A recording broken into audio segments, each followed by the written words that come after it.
حجاب از قلم آمنہ خان پارٹ 6۔ اللہ اکبر اللہ اکبر۔ اس کے کانوں پہ اذان کی آواز پڑی۔ وہ زمین پر لیٹے ہوئے تھوڑا ہلا، جیسے وہ آواز اس کو ہلا رہی ہو۔ اشہد ان لا الہ الا اللہ اشہد ان محمد رسول اللہ۔ ایک بار پھر اس کے کان میں اذان کی آواز پڑی۔ وہ ویسے ہی زمین پر لیٹا رہا۔ اس کو لگا وہ خواب میں اذان سن رہا ہے، حی علی الصلاۃ حی علی الفلاح۔ اب کی بار آواز بلند ہوئی۔ اس کو لگا کوئی اس کو جھنجھوڑ رہا ہے۔ اللہ اکبر لا الہ الا اللہ۔ وہ ایک دم چونکا اور اوپر ہو کے بیٹھ گیا۔ کمرے میں اتنا اندھیرا تھا کہ اس کو خوف آنے لگا۔ عجیب سی الجھن اس کا دل تنگ کرنے لگی۔ اس کو لگا جیسے وہ مر گیا ہے اور کسی قبر میں ہے۔ اس نے جلدی جلدی کلمہ پڑھنا شروع کیا اور خود پر پھونکنے لگا، یا اللہ مجھ پر رحم کر۔ اس نے زمین پر بیٹھے سر کو دونوں گھٹنوں پر رکھا اور مسلسل رحم مانگنے لگا۔ مسجدوں سے اذانوں کی آوازیں آتی ہوئیں اس کے دل میں سکون اتارنے لگیں۔ اس کو ہمیشہ سے فجر کے وقت اذان بہت اچھی لگتی تھی۔ وہ ہمیشہ اذان کے وقت اٹھ جایا کرتا تھا، مگر پچھلے کچھ دنوں سے اس کو خود ہی ہوش نہیں تھی۔ وہ کون ہے، کیا چاہتا ہے، اس کو کیا کرنا ہے۔ وہ 5 وقت کا نمازی اب نماز کے وقت پہ بھی ہوش میں نہیں رہتا تھا۔ وہ ویسے بھی گھٹنوں پہ سر رکھے بیٹھا رہا۔ میں نے سگریٹ پیے ہیں، میں کیسے ایسا کر سکتا ہوں؟ رات کا سارا منظر اس کی آنکھوں کے سامنے آنے لگا۔ اس کی الجھن میں اضافہ ہونے لگا۔ یہ میں کیسے کر سکتا ہوں؟ میں کیسے اتنے سگریٹ؟ وہ اٹھا اور جلدی جلدی کمرے کی لائٹ لگائی۔ لائٹ لگاتے ہی اس نے ایک نظر اپنے کمرے کو دیکھا۔ یا خدا، یہ میں نے کیا کیا؟ اس کے کمرے میں جگہ جگہ سگریٹ کے چھوٹے چھوٹے ٹکڑے پڑے تھے، جگہ جگہ سگریٹ کا گند پڑا تھا۔ اس کو لگا وہ آج اپنے کمرے میں ہے ہی نہیں، وہ کسی نشئی کے ہوٹل پہ بیٹھا ہے۔ ڈریسنگ ٹیبل اس کے بیڈ کے بالکل سامنے تھی۔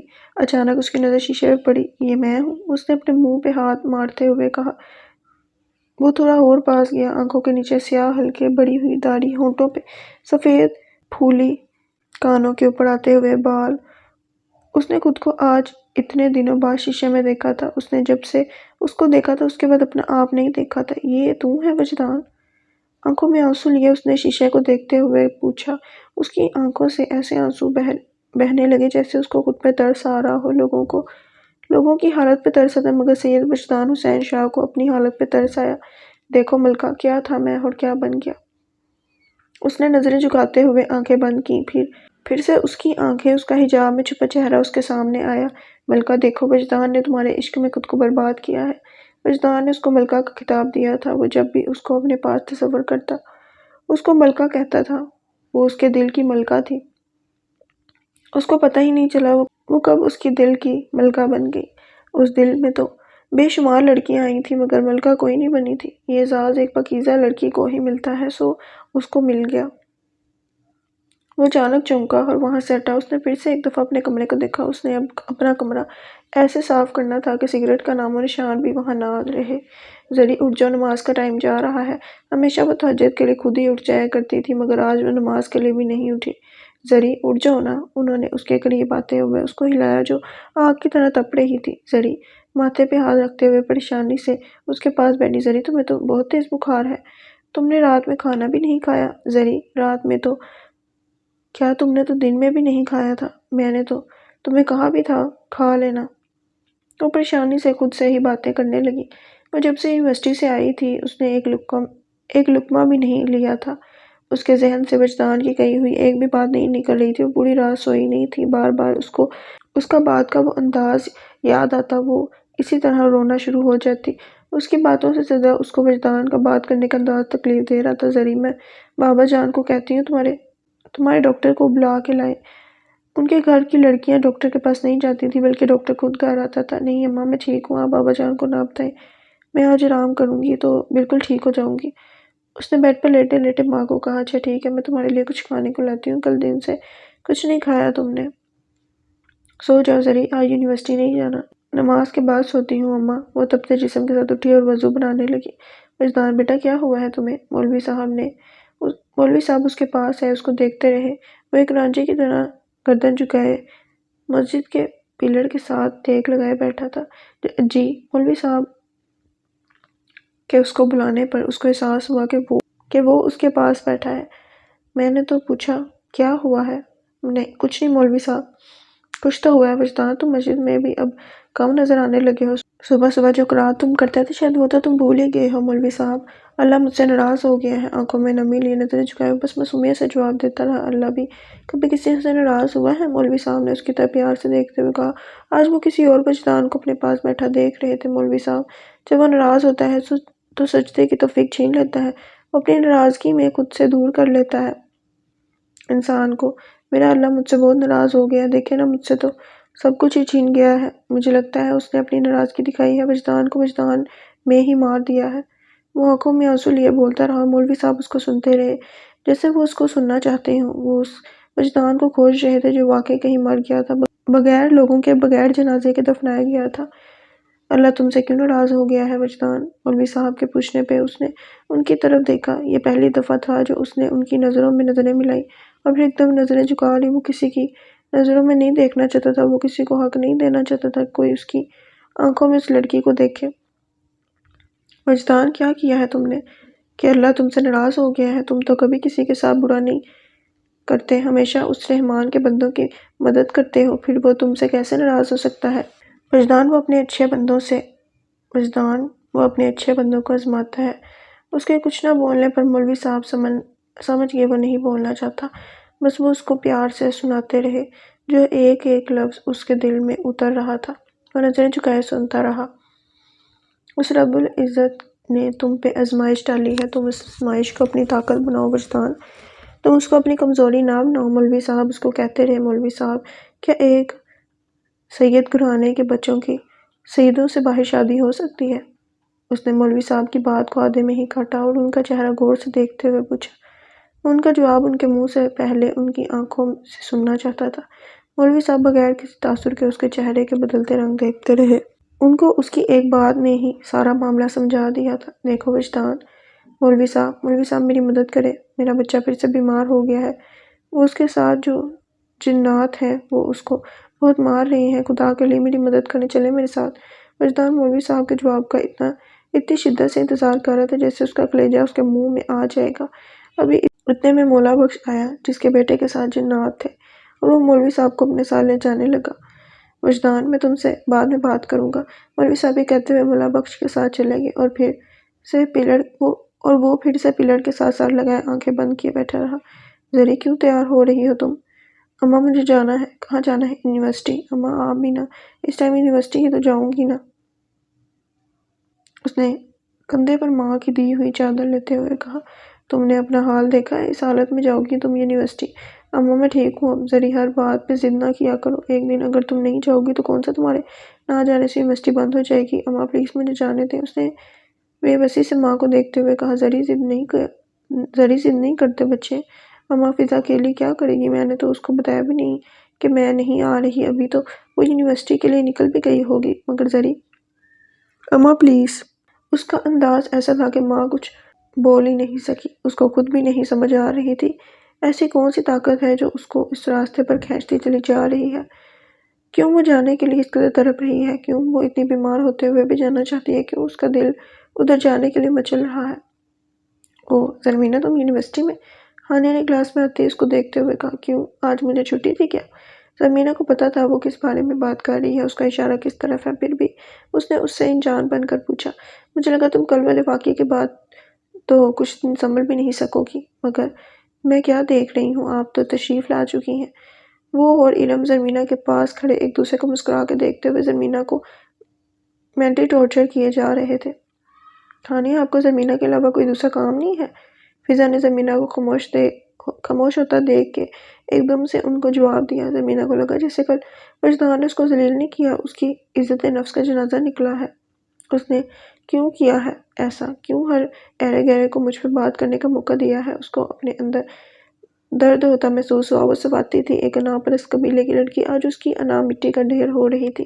ضبط کی ایک حد ہوتی ہے، وہ ضبط کی حد ختم ہو رہی تھی۔ وہ چیخ چیخ کر کہنا چاہتی تھی، سنو سید وجدان حسین شاہ، مجھے تم سے نفرت ہے، شدید نفرت۔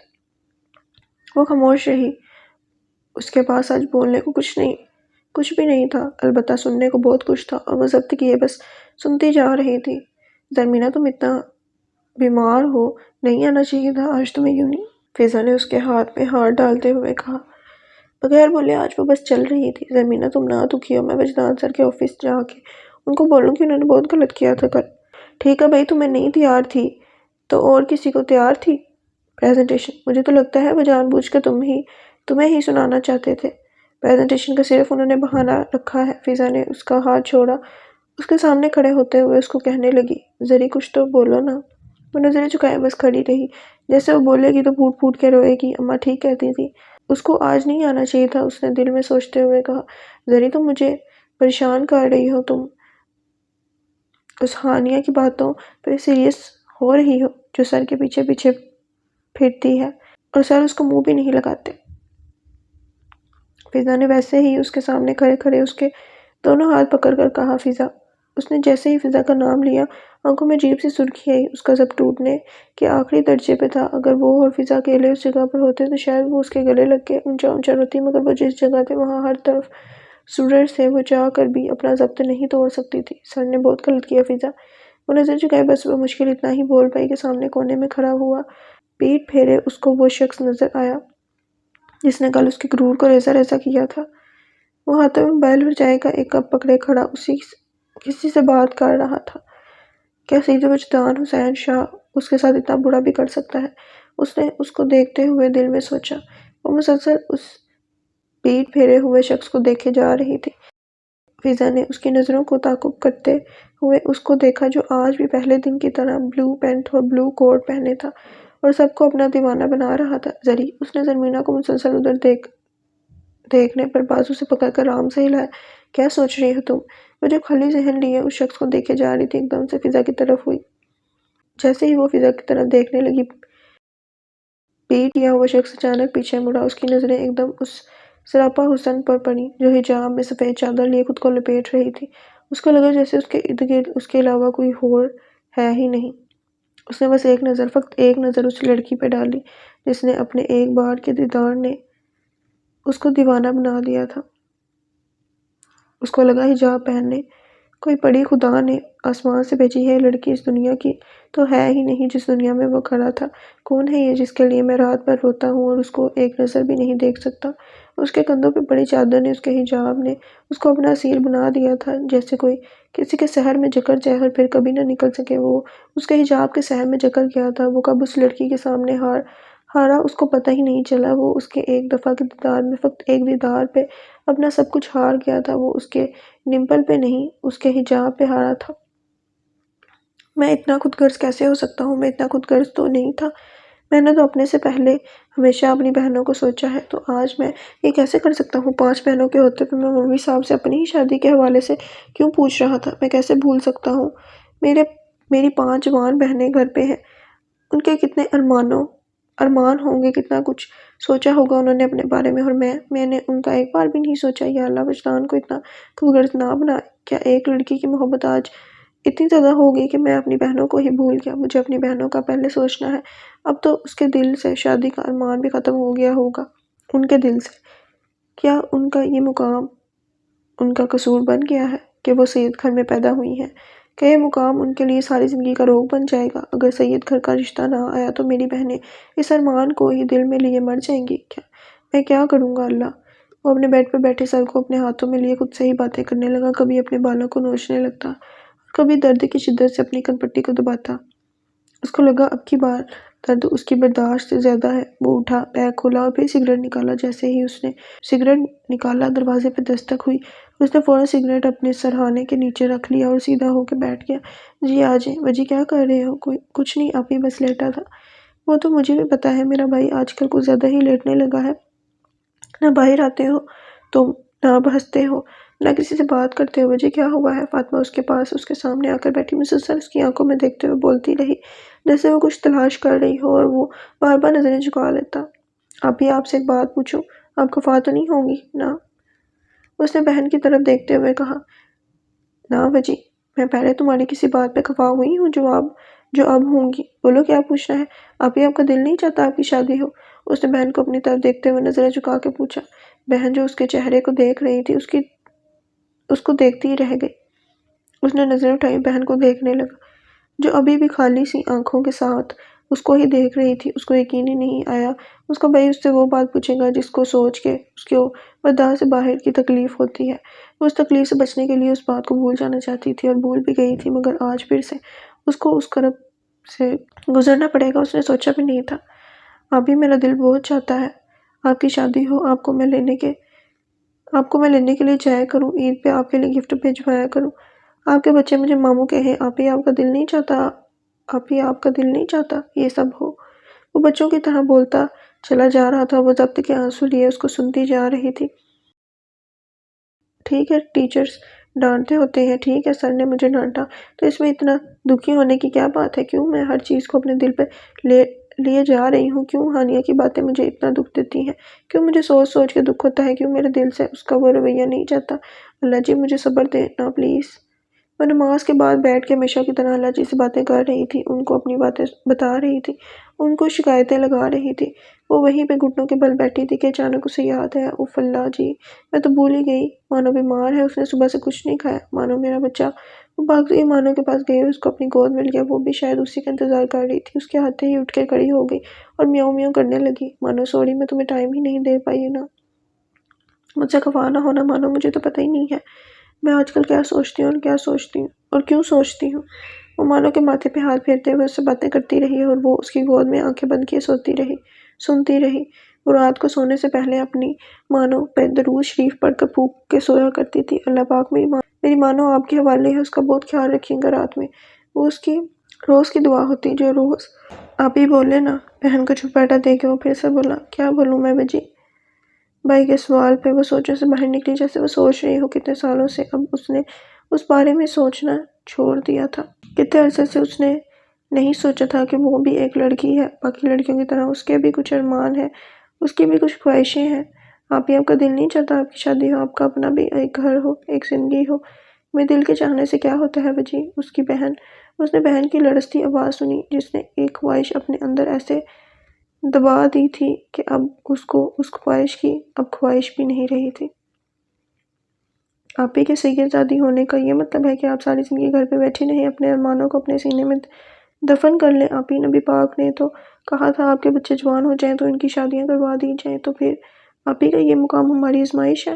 میں جب بھی آپ کو اور زینب کو دیکھتا ہوں تو بہت دکھ ہوتا ہے۔ مجھے شادی کی ایک عمر ہوتی ہے، ایک وقت ہوتا ہے، ہر چیز ہر بات ایک وقت پہ ہی اچھی لگتی ہے۔ آپ کے لیے کتنے اچھے گھروں کے رشتے آئے ہیں، لیکن ابو نے کہہ کر انکار کر دیا کہ وہ سید نہیں ہے۔